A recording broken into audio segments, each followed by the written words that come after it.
Yeah.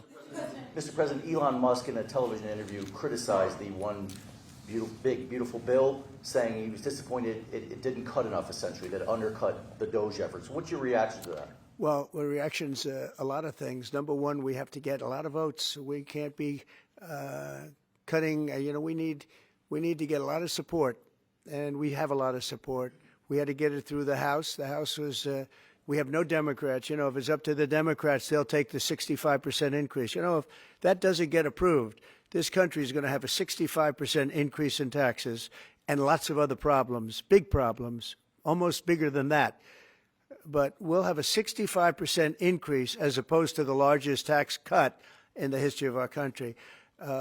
We will be negotiating that bill, and I'm not happy about certain aspects of it, but I'm thrilled by other aspects of it. That's the way they go. It's very big. It's the big, beautiful bill, but the beautiful is because of all of the things we have.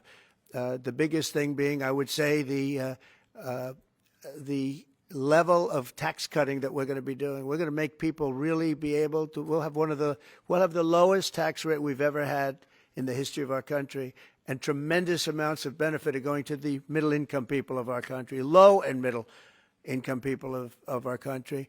So we're going to see what happens, because the Senate, as you know, is negotiating with us, and they have to then go back to the House, and it's got a way to go. But I have to say, Speaker Johnson and Thune have done an incredible job. John Thune has done a fantastic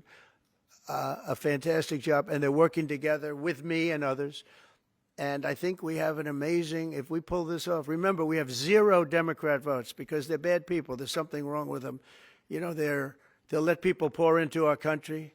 Single biggest problem is we had 21 million people pour into our country, probably higher than that. And they're people that weren't supposed to be here. And many of those people are bad. Murderers, drug dealers, the mentally insane. They were closing mental institutions all over the world, not South America, all over the world. They're coming into our country, and we're getting them out. And we're having a hard time because some judges aren't making it very easy for us, and it's tough enough. They approved that. They allowed that to happen to our country. We don't have one Democrat vote. And if I were a Democrat, I'd be voting for this bill, and I'd get elected to any position I want as a Democrat. They're crazy. They're voting for a 65% tax increase. And they're only doing it for hatred. They're not doing it for any reason. They know it's terrible. Terrible politics, in my opinion. But so we have no Democrat votes. That means we have to get almost all Republican votes. And I think we're very close to doing that. I think it'll be very successful. Yeah.